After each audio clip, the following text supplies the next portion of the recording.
Boa noite a todos, que a graça do Senhor, sua misericórdia, mais uma vez sejam derramadas sobre nossas vidas.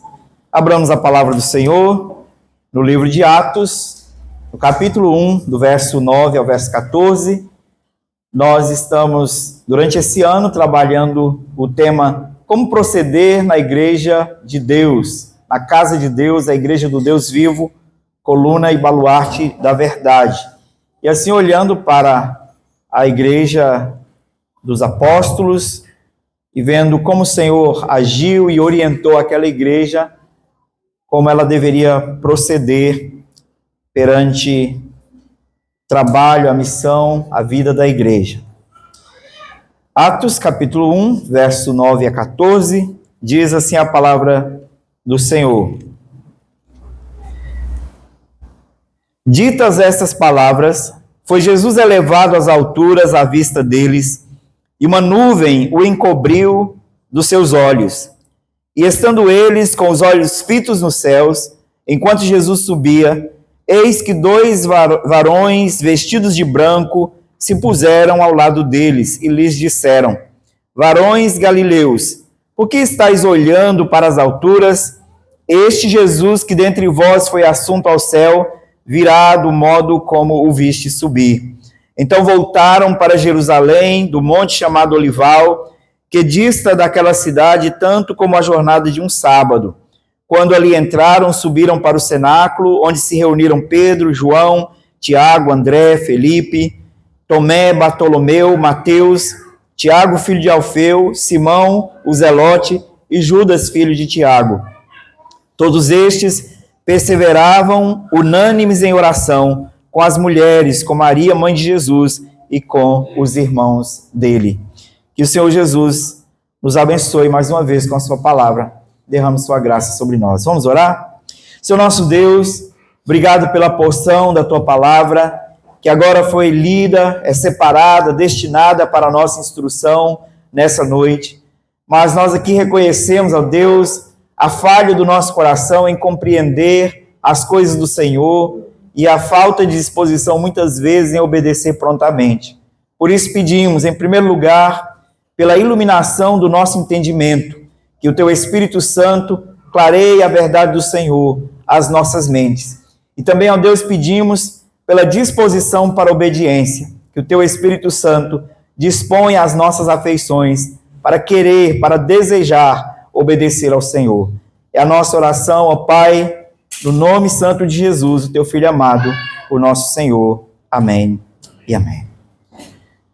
Irmãos, eu queria que vocês imaginassem, só imaginar, a construção da nossa ponte aqui sobre o Rio Tocantins. Eu não tenho detalhes sobre o funcionamento, sobre como as coisas acontecem, mas imagine os primeiros funcionários, os primeiros trabalhadores ali, sabendo da grandiosidade daquela ponte, dos desafios que teriam para construir uma ponte sobre um rio de cerca de 3 quilômetros ou mais de largura, e os desafios grandiosos que tem dentro dele. E pensamos que eles estavam confiados na orientação, na instrução de engenheiros, de homens capazes, de homens bem preparados para darem a eles todas as instruções para que eles pudessem fazer tudo o que deveria ser feito. Além disso, dado a eles os recursos, prometido que eles teriam todo o recurso necessário durante toda a obra. E então, logo depois disso,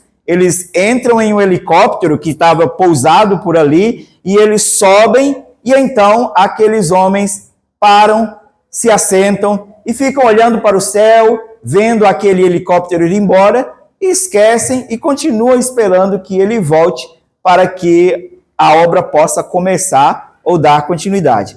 Seria estranho.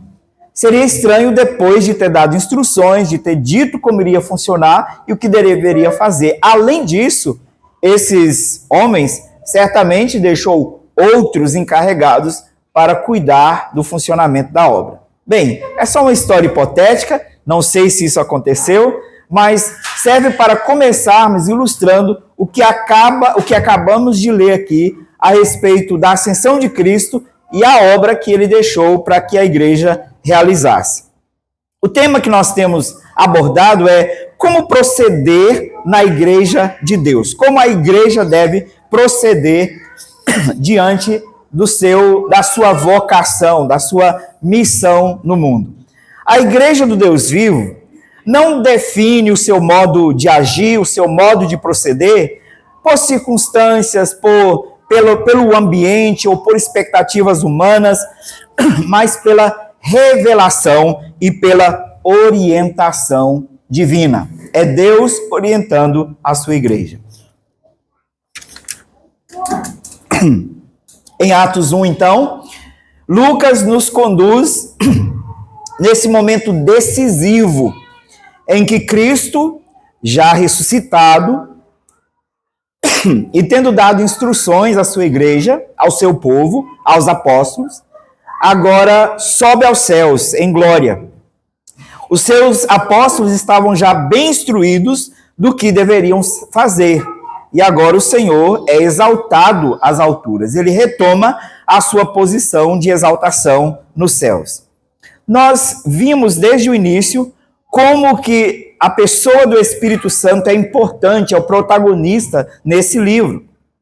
E em Atos, no capítulo 1, do verso 1 ao 5, nós vimos como, pela graça do Espírito e orientação de Jesus, a igreja é orientada sobre como ela deve proceder a respeito daquilo que Cristo falou, mas que ainda era uma promessa a se cumprir. Como a igreja deve proceder diante de uma promessa dada pelo Senhor, que foi a promessa do derramamento do Espírito Santo. Segundo, eles naquele momento têm um questionamento a respeito do reino. Jesus então os orienta, em Atos 1, do verso 6 ao 8, como a igreja deve proceder quanto às expectativas sobre o reino de Deus, quanto ao que talvez não corresponda àquilo que Jesus orientou, mas como eles devem proceder e como eles devem voltar os olhos para aquilo que Cristo ensinou, para o plano soberano de Deus. Agora, nesse texto, Lucas, mais uma vez, ele escreve de uma forma muito bem elaborada e nos leva e nos impõe uma terceira questão, e talvez a mais duradoura, a que vai tomar mais tempo para que nós possamos cumpri-la. E essa questão é como a igreja deve proceder enquanto Cristo está exaltado nos céus e a igreja continua na terra. Como nós devemos proceder? E aqui, então, o livro de Atos inicia mostrando a igreja nesse limiar de uma nova etapa, de uma nova fase da sua vida. Cristo conclui o seu ministério terreno, é exaltado à direita de Deus Pai, e a igreja permanece na terra com a missão de ser o instrumento pelo qual ele continuará a fazer e a ensinar aquilo que ele começou na terra. Agora, exaltado à destra de Deus Pai, ele promete derramar o seu Espírito sobre a igreja. E a igreja está aguardando o cumprimento dessa promessa. Então, Atos 1, versos 9 a 14, revela como a igreja deve viver nesse momento enquanto Cristo reina nos céus e ela trabalha na terra. Enquanto Cristo reina nos céus e ela trabalha na terra, esperando a sua segunda vinda. Olhamos para o texto e vejamos então o que Jesus ensinou para os seus discípulos, qual foi o ensinamento para os seus discípulos, os apóstolos, e como esses ensinos devem guiar também nossas vidas hoje. O verso 9 diz assim: ditas essas palavras, foi Jesus elevado às alturas à vista deles, e uma nuvem o encobriu dos seus olhos. Que palavras?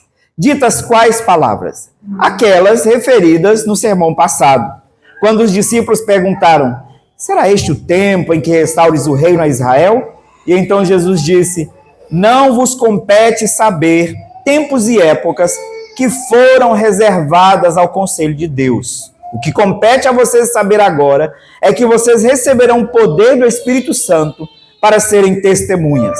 E vocês vão testemunhar desde Jerusalém, a Judéia, Samaria, até os confins da terra. Ditas essas palavras, então ele é elevado aos céus. A ascensão de Jesus Cristo não é apenas uma ascensão simbólica. Talvez como alguns liberais tentaram fazer na história, dizer que os discípulos não viram um evento literal acontecendo. Não, não é apenas uma ascensão simbólica. Foi um fato histórico, presenciado pelos apóstolos, visto depois de ser visto por mais de 500 testemunhas. Jesus é assunto aos céus, Jesus é elevado às alturas. E logo depois que ele é elevado às alturas, uma nuvem o cobre. E ao ser encoberto por essa nuvem, certamente os discípulos entrariam numa espécie de interrogação, de questionamento, porque o que vai acontecer agora? E agora, o que nós vamos fazer? Bem, o fato de Jesus ser elevado às alturas e coberto por uma nuvem demonstra para os discípulos que Jesus é o Cristo de Deus, exaltado e glorioso. Aquele que foi humilhado agora está gloriosamente exaltado nas alturas. Foi um evento espetacular, um evento grandioso que deveria marcar a vida e a fé daqueles irmãos. Mas sem a instrução correta, sem a direção exata do Senhor Jesus para eles, certamente eles poderiam interpretar aquele ato, aquele fato de um modo errado e assim agir não conforme o que Cristo esperava, mas conforme as suas próprias interpretações ou as suas próprias concepções a respeito do evento e a respeito do futuro. O que eles precisavam entender, e que estava claro nas palavras anteriores de Jesus, é que Jesus assunto aos céus e sumido, escondido pelas nuvens, não significava ausência para os apóstolos. O Cristo exaltado não é o Cristo ausente. A ascensão, na verdade, marca o início do reinado mediador de Cristo, assentado à destra de Deus Pai, intercedendo em favor da igreja, trabalhando em favor da igreja, enquanto ela trabalha para ele na terra. Ele havia prometido, em Mateus, no capítulo 28, ele havia dito aos seus discípulos: e eis que estarei convosco até a consumação dos dias, até a consumação dos séculos.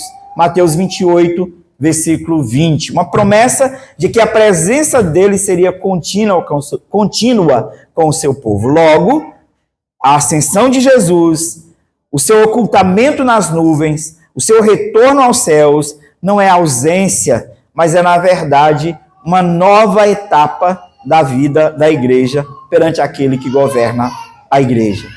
Ele governa o seu povo e ele governa a história agora a partir do seu trono no céu. Portanto, os apóstolos poderiam permanecer tranquilos e seguros, porque o Senhor continuaria governando a sua igreja assentado no trono dos céus. Certamente, o texto não nos fornece muita informação a respeito do porquê eles ficaram tanto tempo parados olhando para as alturas e precisou de uma intervenção de 2 anjos chegarem para eles: varões, por que vocês continuam olhando para o céu? E aqui está um segundo fato importante desse texto. A correção de uma possível expectativa especulativa ou de incertezas a respeito do que haveria de acontecer a partir dali.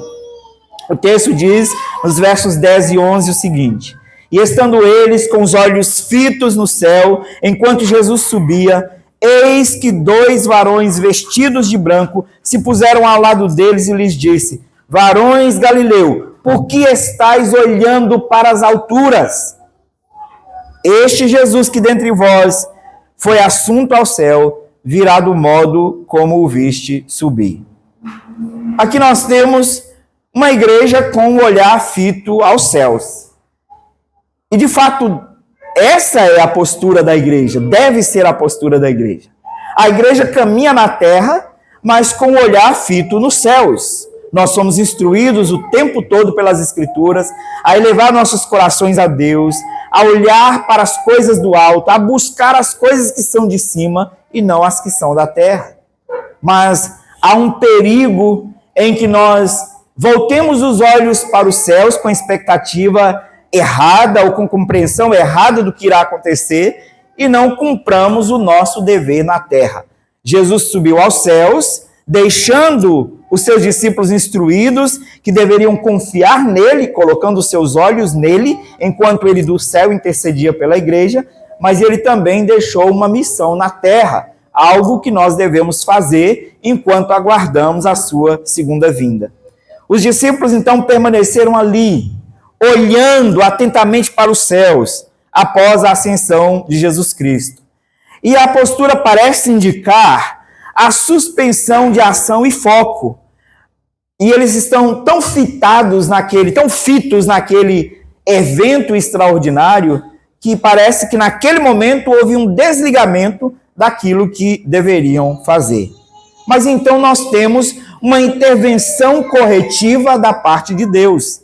Jesus é gracioso em fazer isso constantemente com a sua igreja. Nós vimos quando os discípulos disseram: Senhor, será este o tempo em que restaures o reino a Israel? Jesus fez uma intervenção corretiva dizendo: não se preocupem com isso agora, isso não cabe a vocês, preocupem com o que cabe a vocês. A missão de testemunhar de Jesus, testemunhar do Evangelho, desde Jerusalém até Samaria, Judeia e os confins da terra. Aqui, mais uma vez, 2 mensageiros celestiais interpõem na cena, interrompem aquela contemplação e perguntam aos discípulos, aos apóstolos: por que vocês estão olhando para os céus? E a ideia aqui é: por que vocês continuam com os olhos fitos nos céus? Talvez pudéssemos pensar: mas não foi isso que deveriam fazer? Mas não era isso que deveriam fazer? Colocar os olhos em Cristo e os olhos fitos nos céus? Mas certamente Jesus conhece o coração dos seus apóstolos e ele, por causa disso, deveria dar essa correção aos seus apóstolos, aos seus discípulos. E esses 2 mensageiros fazem essa pergunta. E essa pergunta é uma correção pastoral, uma orientação espiritual para que os apóstolos, para que os discípulos de Jesus pudessem agir de modo correto diante daquilo que estava acontecendo.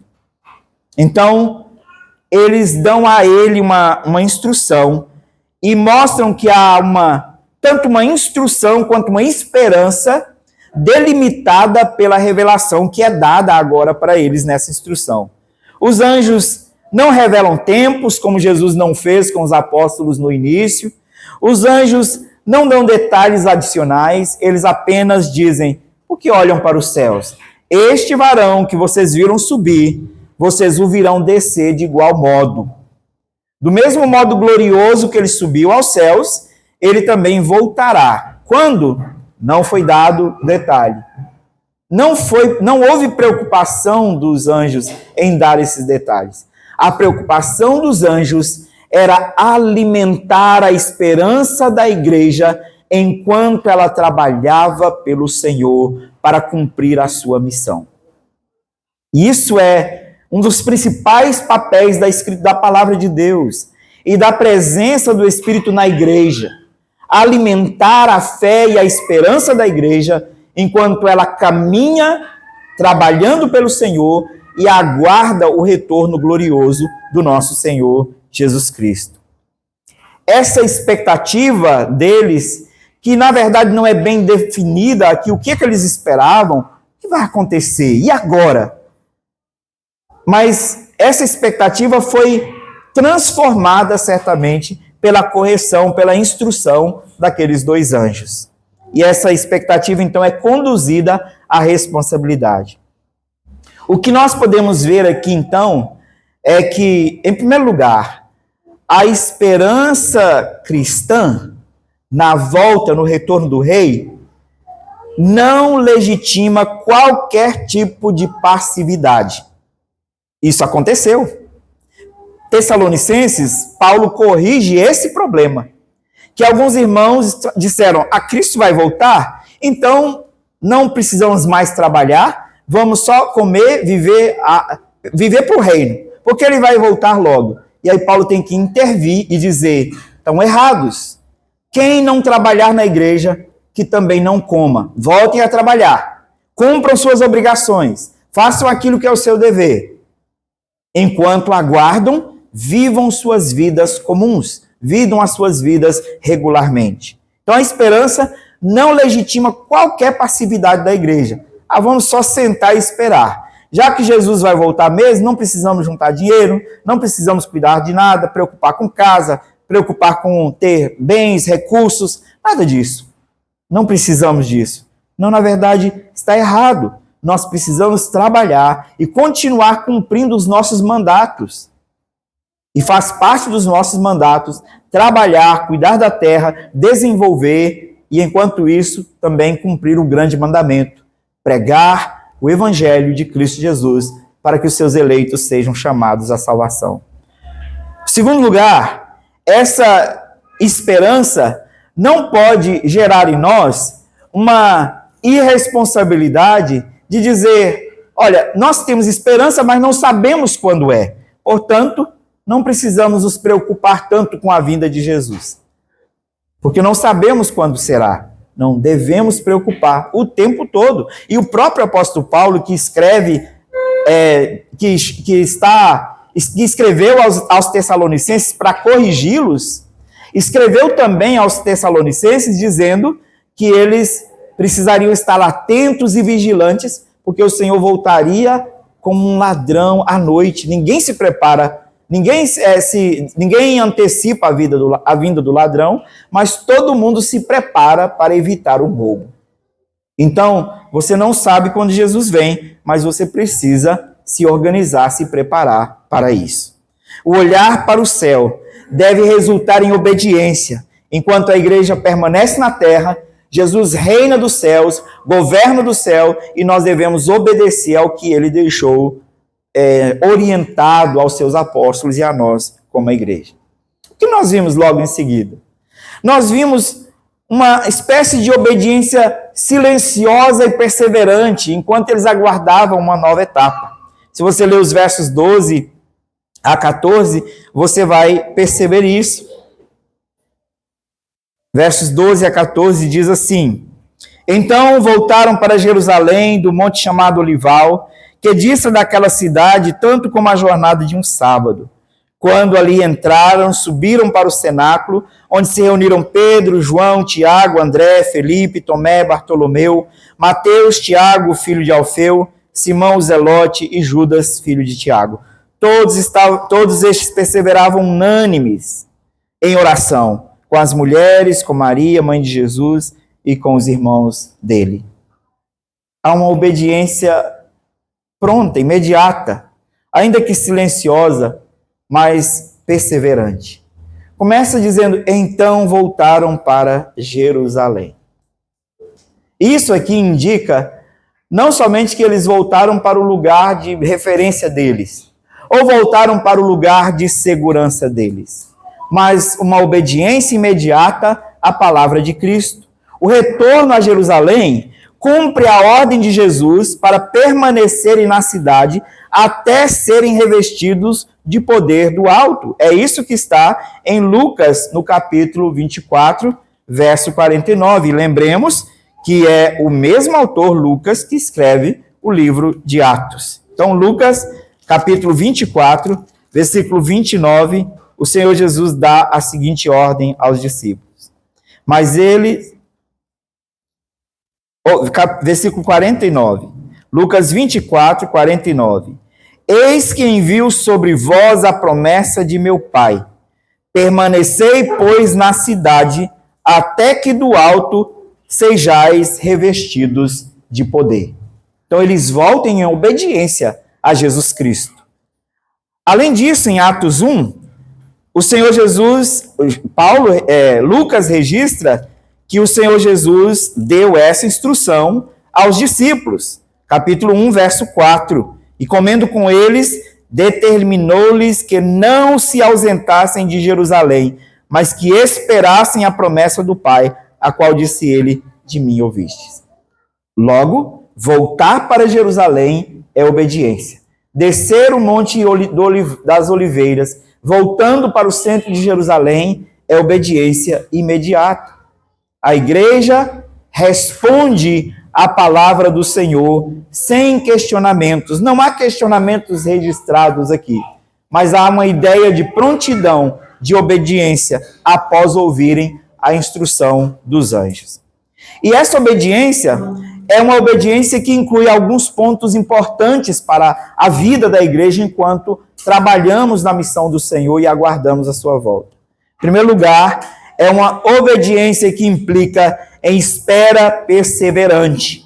A ordem de Cristo não envolvia apenas esse deslocamento de um lugar para outro, mas a permanência e a espera de uma promessa que ele deu. Aliás, de duas promessas. A primeira promessa, eles deveriam esperar em Jerusalém. É a promessa do derramamento do Espírito Santo. E a segunda promessa, não havia tempo determinado para ela. Eles deveriam viver a vida esperando que a promessa do retorno de Jesus Cristo, da segunda vinda de Jesus Cristo. Então essa igreja, ela permanece obediente, reunida em Jerusalém, enquanto aguardava o cumprimento da promessa. Ali estavam presentes os apóstolos, outros irmãos, incluindo Maria, mãe do Senhor Jesus Cristo, outras mulheres e também os irmãos de Jesus que anteriormente não creram nele, mas que agora demonstram fé no Senhor Jesus Cristo. A igreja obedece permanecendo unida. A igreja obedece permanecendo, esperando perseverantemente pelo cumprimento da promessa. Além disso, é uma obediência que expressa unidade, porque o texto diz, eles perseveravam unânimes em oração. Essa perseverança, essa espera, expressa unidade. Uma igreja unida, esperando juntos pela promessa do Senhor. Outra coisa é que era uma espera que indicava confiança, porque eles estavam unânimes em oração. A esperança ou a perseverança é comunitária e unânime nesse caso. Além disso, ela é confiante. A oração é uma demonstração de que eles estão confiando no Senhor para cumprir aquilo que ele prometeu. Além disso, a oração sustenta a obediência e revela do coração deles dependência no Senhor. A igreja que ora, ela está demonstrando a sua confiança no Senhor que a governa. Ela está recorrendo a Deus, apresentando a Deus os seus desejos, as suas necessidades, enquanto aguarda o cumprimento da promessa. Além disso, essa obediência, marcada pela confiança em oração, espera por uma ação divina, por uma intervenção divina. A igreja não antecipa, nem produz por si mesma o que Deus quis fazer. Deus prometeu derramar o seu Espírito Santo. A igreja não orou forçando ou, de certo modo, obrigando o Senhor a enviar o Espírito Santo. Ela orou como demonstração de que confiava que ele haveria de cumprir o que prometeu. Aqui, na verdade, a obediência que nós vimos nesse texto é a obediência que prepara o caminho para aquele agir soberano do Senhor no Pentecostes, no capítulo 2. A igreja obediente espera pela intervenção poderosa do Senhor. Bem, o que nós vimos aqui então é o Senhor ensinando aos seus discípulos como proceder enquanto aguardam. Vocês devem proceder unânimes, perseverantes, em oração, confiantes. Essa deve ser a postura diante de uma espera. É claro que nós não esperamos mais a primeira promessa. A primeira promessa foi dada no capítulo 2, foi cumprida no capítulo 2. E assim como eles receberam a promessa, nós também desfrutamos dela hoje. Porque Todos os que receberam o Senhor, que creram no Senhor Jesus, receberam também o seu Espírito Santo. Como Paulo diz em Romanos 8, se alguém não tem o Espírito de Cristo, esse tal nem é dele. Então, logo, temos o cumprimento da promessa, da primeira promessa. Mas assim como os apóstolos que viram Jesus subir e que ouviram dos anjos aquela promessa, assim como vocês o viram subir, vocês também o verão descer, nós aguardamos a segunda promessa. E aí? Como proceder enquanto aguardamos o cumprimento da segunda promessa? O nosso procedimento deve ser de dedicação obediente ao Senhor, confiando nele e trabalhando para ele. Enquanto ele reina dos céus, governa soberanamente, aguardando o dia da sua volta, nós aqui na terra trabalhamos fielmente, aguardando o dia da sua volta. Dedicamos nossas vidas, santificamos os nossos corações e esperamos para o grande encontro com o nosso Senhor. Ele prometeu e ele virá. Por isso a igreja, enquanto caminha, trabalha com essa perspectiva, com essa esperança. Não simplesmente parada, olhando para os céus, como alguém que espera algo acontecer, mas que não faz nada enquanto isso. A igreja caminha enquanto olha para o céu. A igreja coloca as suas mãos à obra enquanto olha para os céus. A igreja coloca os seus joelhos ao chão enquanto olha para o céu. Ela trabalha enquanto aguarda. Ela serve ao Senhor como soberano enquanto aguarda.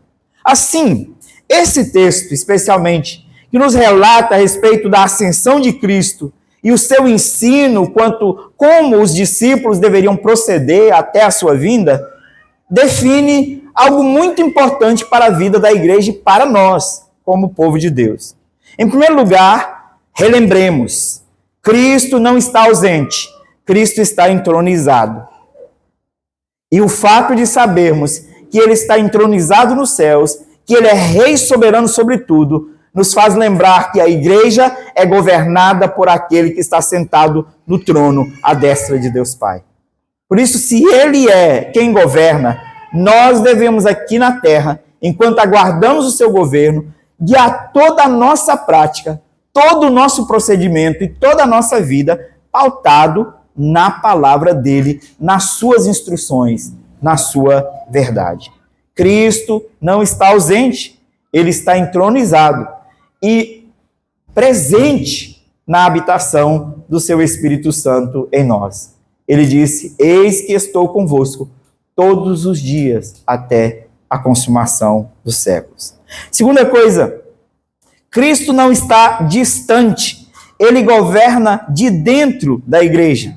Ainda que nós tenhamos essa perspectiva que ele está de cima, ele mesmo determinou homens para exercer o governo na igreja. E aqui no texto são citados os apóstolos, o nome dos apóstolos que foram ordenados pelo Senhor para governar a igreja de Deus naquele momento. E Deus continua levantando homens para governar a igreja de Deus.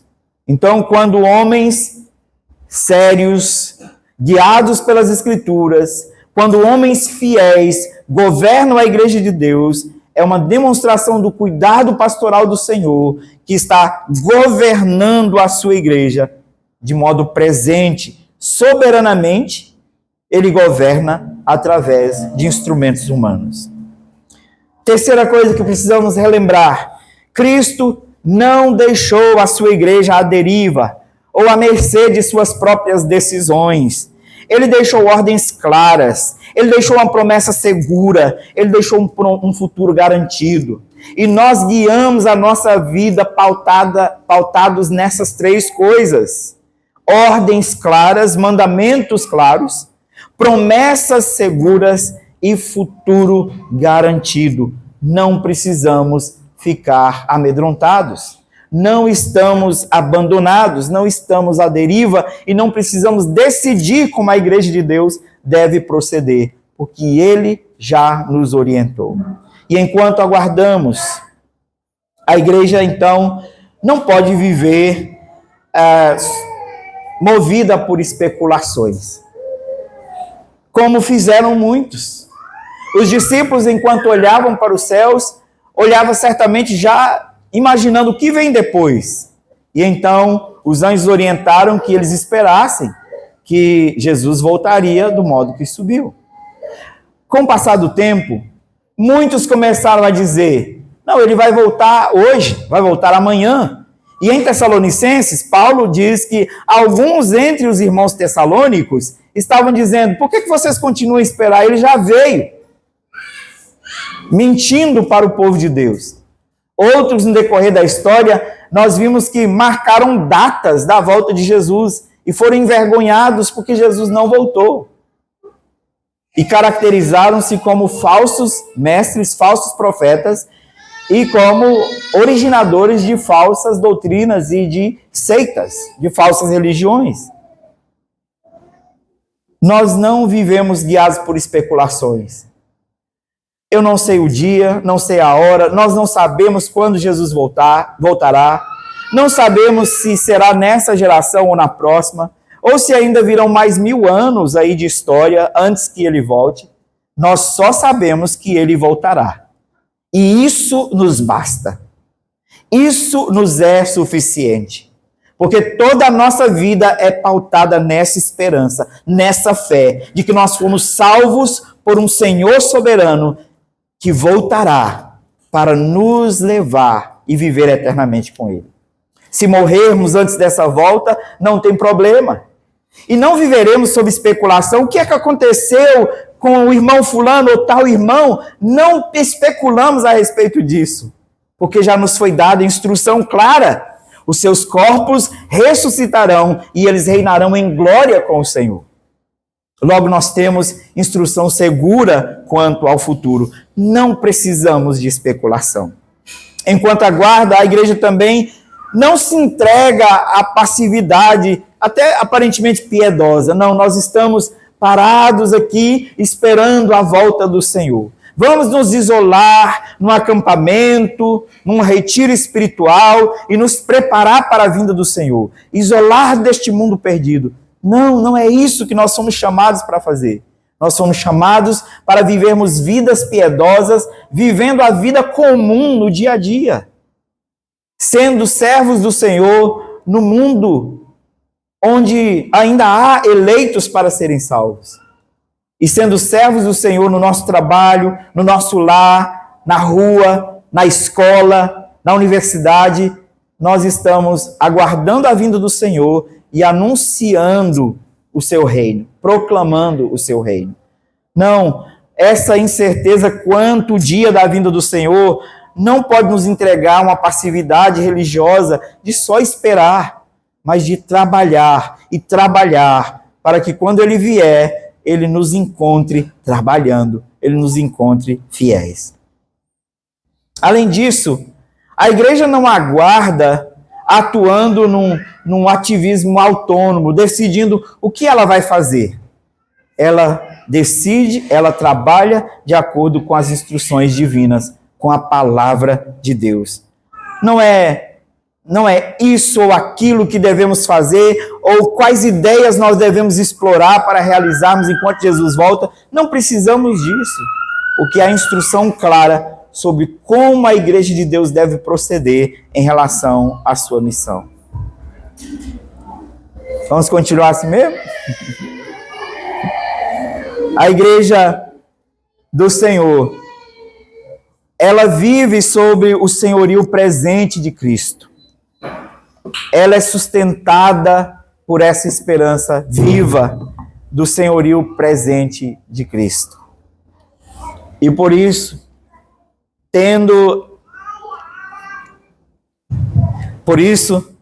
tendo essa direção certa, uma promessa segura e um futuro garantido, a nossa obediência é moldada pelo próprio Senhor.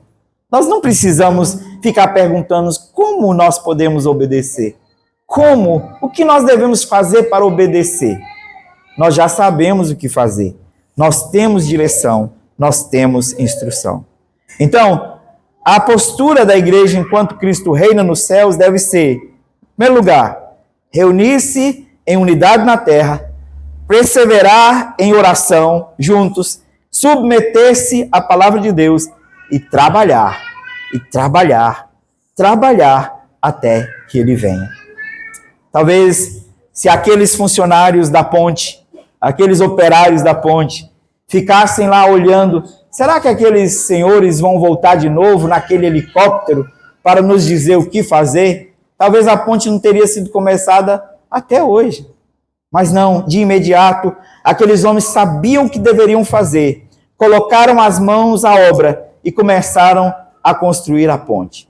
Nós passávamos ali na ponte rodoferroviária e olhávamos para aquilo e ficávamos impressionados. Como é que isso acontece? Como é que conseguem colocar pilares de concreto dentro d'água?